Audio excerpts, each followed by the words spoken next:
The main flashpoint between Iran and the US-Israel war is Tehran's nuclear stockpile. So far, attacks by Israel and the US are limited to sea and air, but fear of a ground invasion looms large. The United States and Israel are now mulling a special covert operation deep inside Iran. The US and Israel have discussed sending special forces into Iran to secure its stockpile of highly enriched uranium at a later stage of the war, Axios reported, citing 4 sources with knowledge of the discussions. This is one of many options likely to be considered.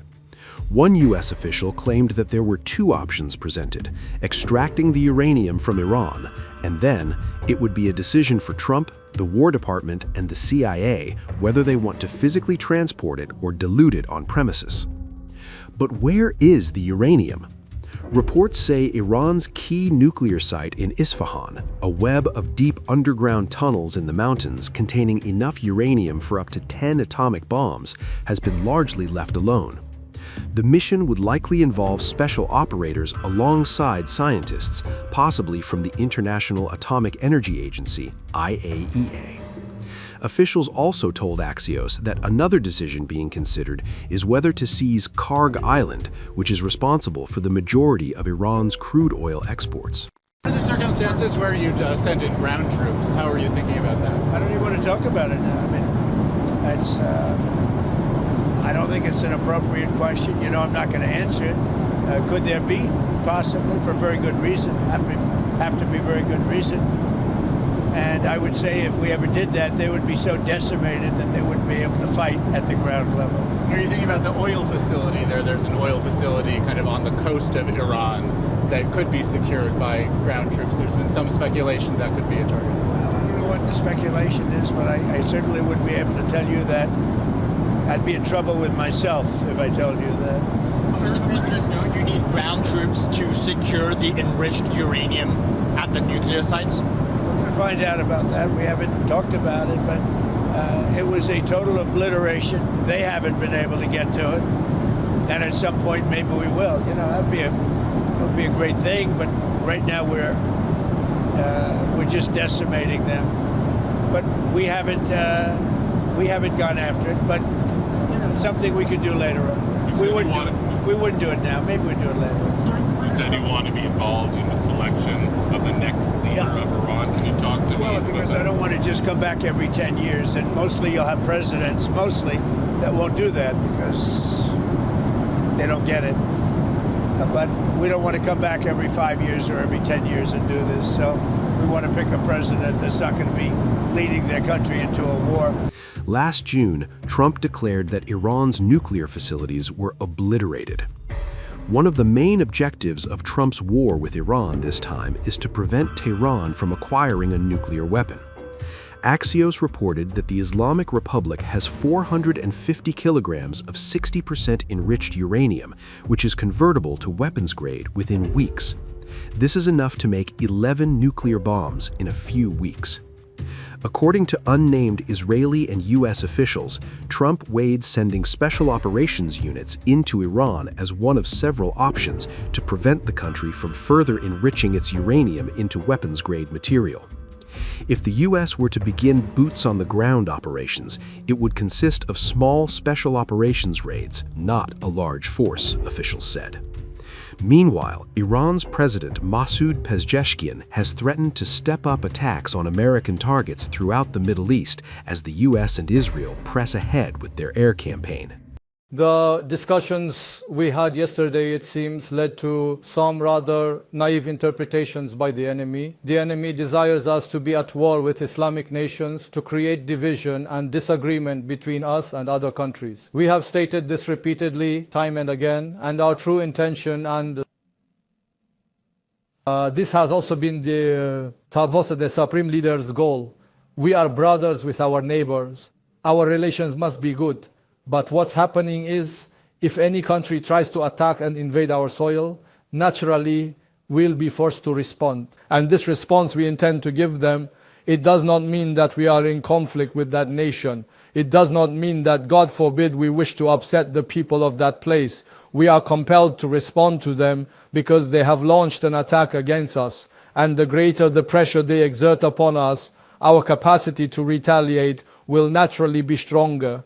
We have stood strong against anyone who dares to attack our nation, and we will respond with unwavering power. And our nation, our people, and most certainly our armed forces, along with all the Basij forces who are present in every corner of this country, will defend our homeland with their entire being. And the dreams they have envisioned, we will undoubtedly shatter them. The perception that we have apologized, we are upset for the dear people who believe this conflict in the region has caused them concern, and we are sorry that they are worried. But those who attacked us from their soil, we will naturally respond, and we will respond with power.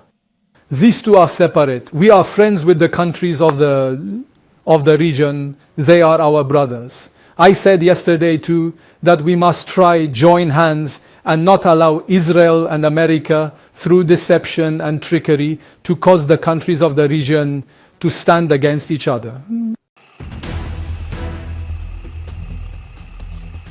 U.S. strategic bombers capable of carrying 24 cruise missiles has reportedly arrived in the UK after days of diplomatic friction between London and Washington for not allowing American forces to use British bases in operations against. Reports said the aircraft, B-1 Lancer, fastest bomber in the U.S. Air Force inventory, started arriving in RAF Base Fairford in Gloucestershire from Friday evening local time, marking Britain's formal entry into the U.S. campaign in the Middle East.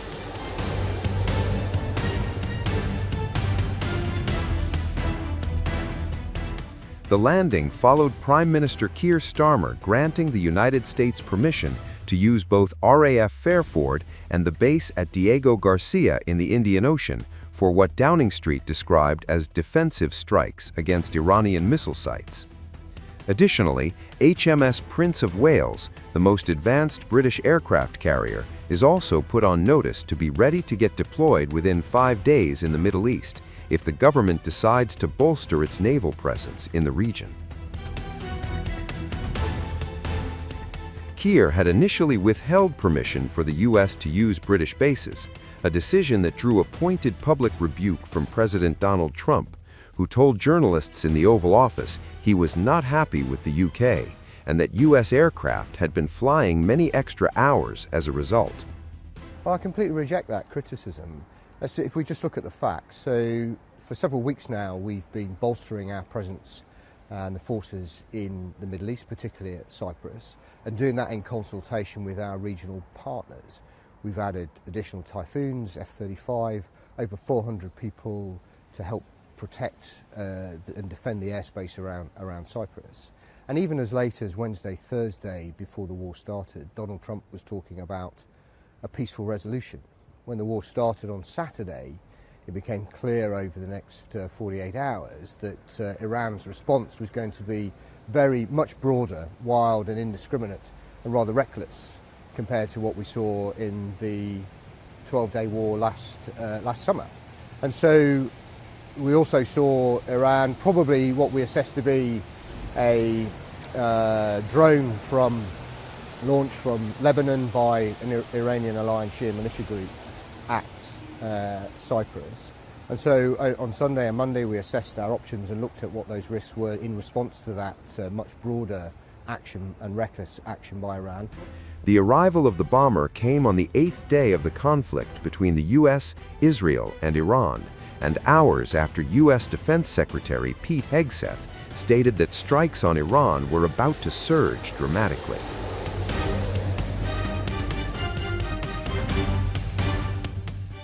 But despite granting use of the bases, Keir has refused to join in strikes, telling members of parliament that the government does not believe in regime change from the skies. While the UK has allowed US forces to operate from the joint bases, another NATO ally, Spain, has taken a different stance, dividing NATO over the issue.